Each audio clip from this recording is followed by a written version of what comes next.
Hello everyone. आज इस video में हम प्राइवेट मेडिकल कॉलेजेस के एमपी के एक्सपेक्टेड कट ऑफ के बारे में डिस्कस करेंगे। कुछ इंपॉर्टेंट चीज़ें जो आपको प्राइवेट कॉलेजेस के सेकंड राउंड की चॉइस फिलिंग में काम आएंगी उसके ऊपर बात करेंगे। आप लोगों का डाउट था जैसे अगर आप किसी मार्क्स में आ रहे हैं तो आपको बेटर से बेटर अपग्रेड करने पर कौन सा कॉलेज अलॉट हो सकता है, उस टॉपिक पर बात करेंगे। और जो बहुत सारे लोगों को प्रॉब्लम थी आईटीआर से रिलेटेड, जैसे किसी का अगर नहीं बना हुआ है तो वो क्या करे, ज़रूरी है या नहीं है, आप कैसे बनवा सकते हैं, कहाँ से बनेगा, स्कॉलरशिप मिलेगी या नहीं मिलेगी, इन सबको इस वीडियो में कवर करेंगे। लास्ट की वीडियोस में कुछ वॉइस इशू भी आ रहा था, अगर अभी भी हो ऐसा कुछ तो आप मुझे कमेंट में बता सकते हैं। वैसे मैं कोशिश करूँगी कि मेरी वॉइस सब इम्प्रूव हो के ही आप तक पहुँचे।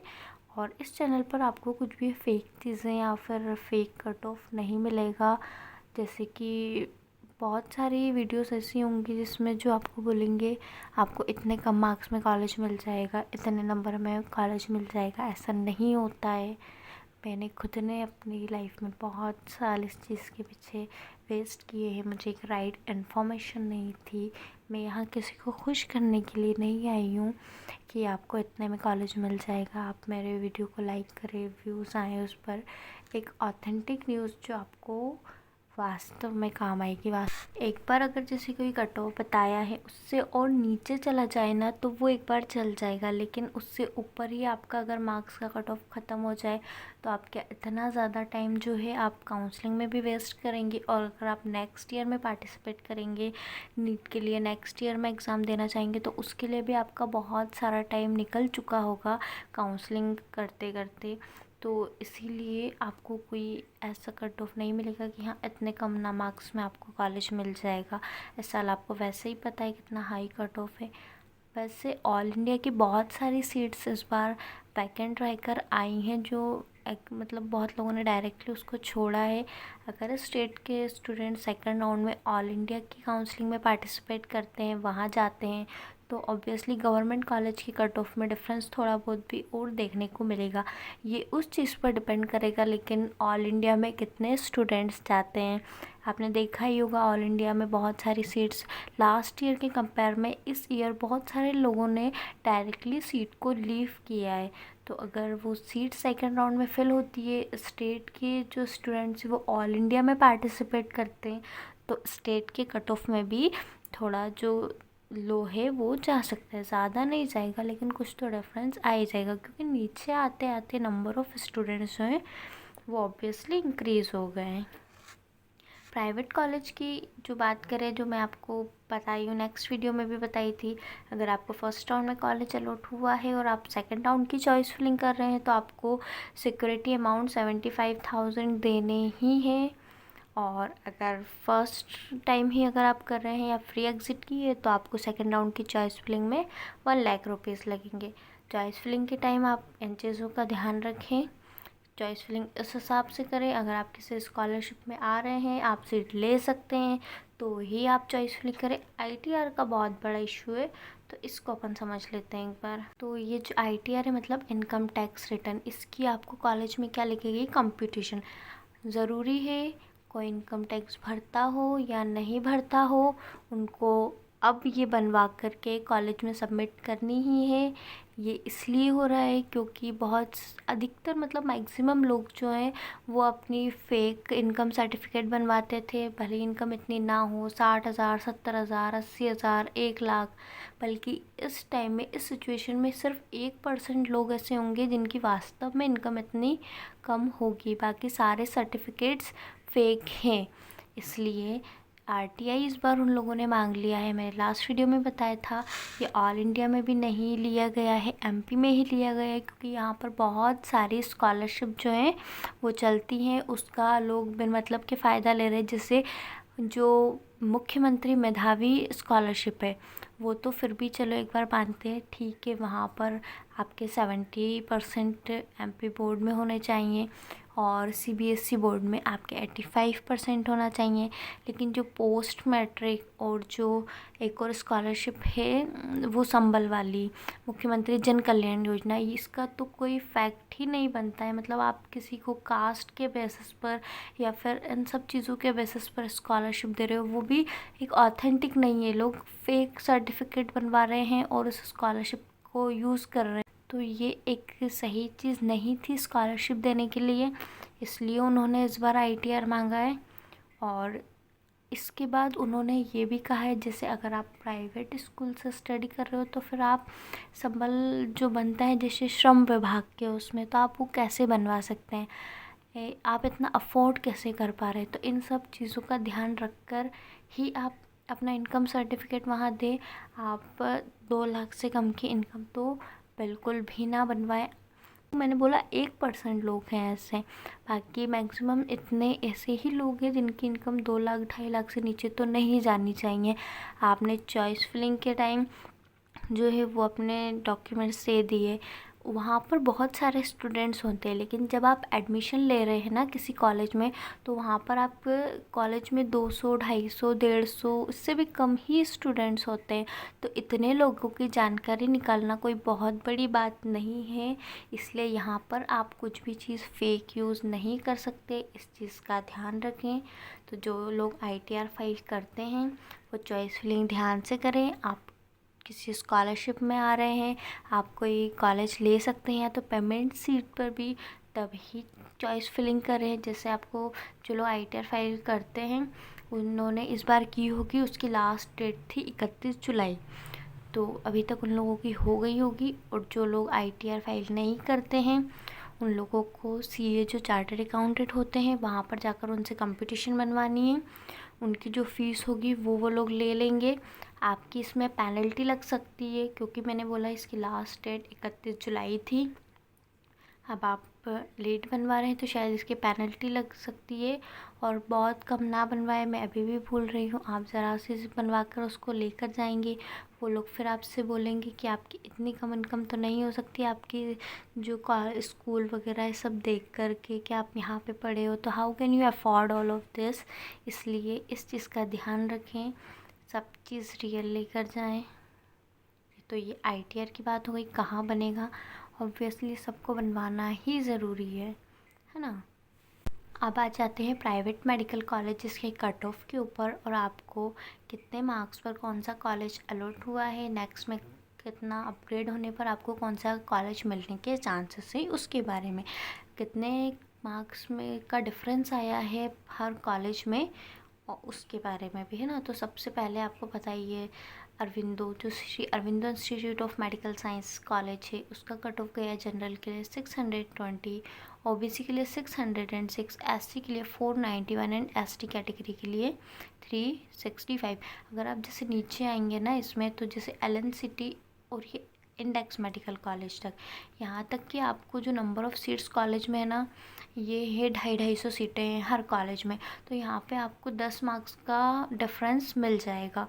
अब सेकंड राउंड में अगर आप देखेंगे ना, तो ये इंदौर से ज़्यादा उज्जैन का भी कट ऑफ जा सकता है, आरडी मेडिकल कॉलेज उज्जैन का। और इसका रीज़न ये है, जैसे अगर बहुत कुछ स्टूडेंट्स पेमेंट सीट पर कॉलेज लेते हैं, तो ये जो आरडी मेडिकल कॉलेज है उज्जैन का, इसकी फ़ीस 8 लाख समथिंग है। तो लोग इसको प्रेफरेंस देते हैं एज़ कम्पेयर टू इंदौर का जो Shri Aurobindo institute of medical science है उससे। तो ये इसके ऊपर जा सकता है, वो सिर्फ इसलिए जा सकता है क्योंकि अगर इसको कोई पेमेंट के बेसिस पर इस कॉलेज को ले रहा है तो। बाकी इन कॉलेजेस में आप देखेंगे तो यहाँ तक के जो मार्क्स का डिफरेंस आया है ना, ये ऑलमोस्ट 10, 7, 8, 9, 10, 7, 8 इतने मार्क्स का एलएनसीटी इंडेक्स मेडिकल कॉलेज तक के आपको डिफरेंस मिल जाएगा इन कॉलेजेस में।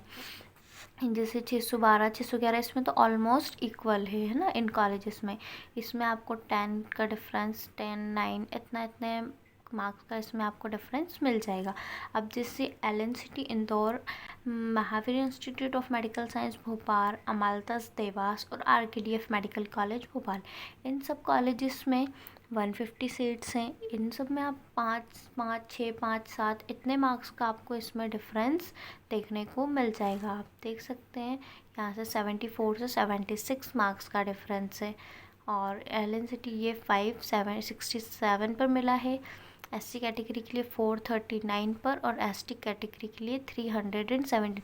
अब यहाँ से ये कॉलेजेस इस तरीके से अरेंज है, जो टॉप कॉलेज है, फिर उसके बाद ऐसे इस तरीके से अरेंज है। तो अगर आपको ये पता करना है कि आप इस मार्क्स में आ रहे हैं, आपको कौन सा टॉप कॉलेज इसके ऊपर का मिल सकता है, तो आप इसके हिसाब से देख सकते हैं। जैसे अगर आप इस मार्क्स पर हैं अभी और आपको कौन सा कॉलेज अलॉट हो सकता है, बेस्ट से बेस्ट कौन सा हो सकता है, तो इस ऑर्डर में ही आप लोग अपना जो प्रेफरेंस है वो अरेंज कर सकते हैं। इस ऑर्डर में ही आपको बेटर से बेटर कॉलेज मिलेंगे। मतलब ये ऑर्डर ही इस तरीके से हैं।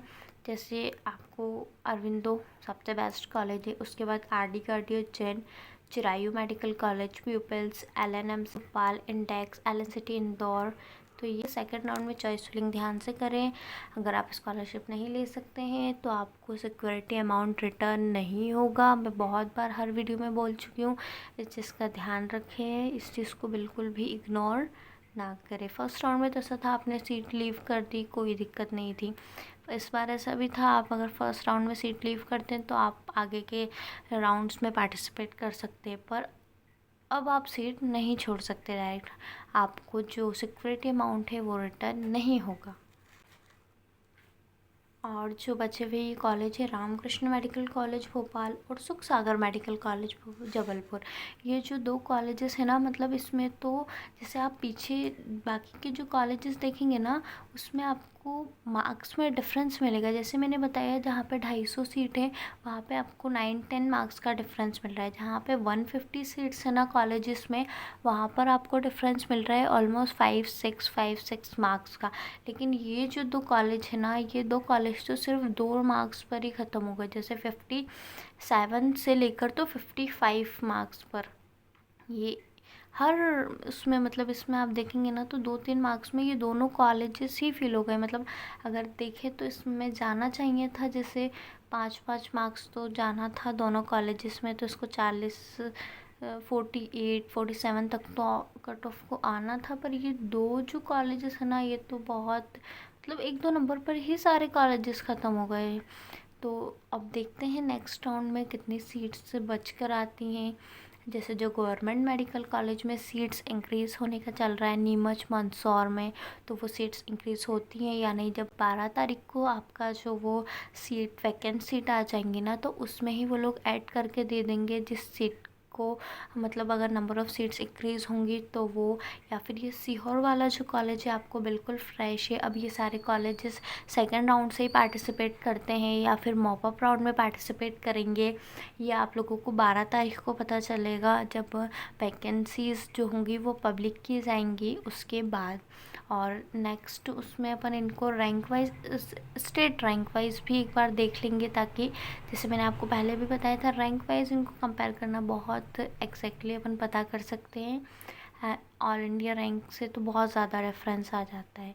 एक बार सारे मार्क्स देख लेते हैं। जैसे जनरल कैटेगरी को ये सारे, जैसे अरविंदो कॉलेज 612 मार्क्स पर मिला है, OBC कैटेगरी को 606, SC कैटेगरी को 491 एंड ST कैटेगरी को 365। RD Gardi Ujjain general category के लिए 611, OBC के लिए 605, SC के लिए ऑलमोस्ट सेम और ST कैटेगरी के लिए 5 मार्क्स का डिफरेंस इसमें आया है 370। चिरायू मेडिकल कॉलेज भोपाल को देखते हैं तो इसमें देख सकते हैं आप 11 से 2, मतलब 9 नंबर का डिफरेंस है। और इसमें 598, 476 और 352 मार्क्स। और पीपल्स मेडिकल कॉलेज में इसमें फिर से 10 मार्क्स का डिफरेंस है, 592, 98 से 589, इसमें ऑलमोस्ट 10-11 मार्क्स का डिफरेंस है। 75 से 462 मार्क्स पर आ गया है, मतलब 10 मार्क्स से भी ज़्यादा का डिफरेंस है। 352 से 340, इसमें भी आपको डिफरेंस मिल जाएगा। LNMC 583, OBC के लिए 579, SC कैटेगरी के लिए 452 एंड ST कैटेगरी के लिए 325। Index medical college Indore 574 general category के लिए, ओबीसी के लिए 570, एससी कैटेगरी के लिए 443, एसटी कैटेगरी के लिए 321। एलन city Indore 570 general category, 567 OBC category, 439 SC category and ST category के लिए 317। Mahavir institute of medical science general के लिए 567, ओबीसी कैटेगरी के लिए 560, एससी कैटेगरी के लिए 431, एसटी कैटेगरी के लिए 310। Amaltas institute of medical science Dewas 565, general category के लिए 562, ओबीसी एससी कैटेगरी के लिए 431 और एसटी के लिए 307। आरकेडीएफ भोपाल 564 जनरल, ओबीसी के लिए 557, एससी कैटेगरी के लिए 429 एंड एसटी कैटेगरी के लिए 304। Ramakrishna medical college Bhopal 558 for general, OBC category के लिए 555, एससी कैटेगरी के लिए 424 एंड एसटी कैटेगरी के लिए 300। Sukh Sagar medical college Jabalpur 558 for general, OBC के लिए 555, एससी कैटेगरी के लिए 425 एंड एसटी कैटेगरी के लिए 298। ये कॉलेज फ्रेश है आपके लिए। इसमें कितने मार्क्स का डिफरेंस जैसे आता है 10-12 मार्क्स का तो हर साल डिफरेंस आता ही है। अब नंबर ऑफ़ सीट्स जो वैकेंट रहकर आएंगी ना, उससे अपन एग्जैक्ट इसमें पता कर सकते हैं कितने मार्क्स का डिफरेंस आएगा। तो 12 तारीख को जब वैकेंसीज़ आ जाएंगी सीट्स की, उसके बाद स्टेट रैंक के साथ इनका एक बार अपन एग्जैक्ट कट ऑफ देख लेंगे कितना डिफरेंस आने वाला है for second round in private medical colleges and also जो गवर्नमेंट मेडिकल कॉलेजेस है उसमें भी अगर सीट इंक्रीज़ होती हैं, कितनी सीट्स वैकेंट रहकर आती हैं, उसके बाद उसका भी रैंक वाइज अपन पता कर सकते हैं सेकंड राउंड में कट ऑफ कितना जाएगा। और अगर आपको वीडियो अच्छी लगी हो तो आप चैनल को सब्सक्राइब कर लीजिए, वीडियो को लाइक एंड शेयर कर दीजिए और कोई डाउट हो तो आप कमेंट सेक्शन में पूछ सकते हैं। मुझसे जितना से जितना हो पाएगा मैं आप लोगों के डाउट्स का रिप्लाई कर दूँगी। Thank you.